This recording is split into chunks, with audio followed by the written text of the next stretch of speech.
আপনারা দেখছেন হলদিবাড়ি টাইমস।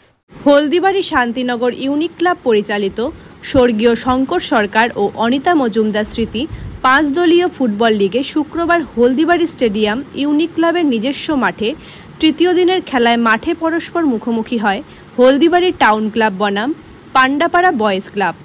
নির্ধারিত সময়ে 2-1 গোলে পান্ডাপাড়া বয়েজ ক্লাবকে হারিয়ে জয়ী হয় Haldibari town club. Haldibari town ক্লাবের হয়ে গোল করেন শেখ আক্তার ও রাহুল মোহাম্মদ। অন্যদিকে পান্ডাপাড়া বয়েজ ক্লাবকে হয়ে একটি গোল করেন সৌভিক রায়। খেলার সেরা নির্বাচিত হয় হলদিবাড়ি টাউন ক্লাবের রাহুল মোহাম্মদ।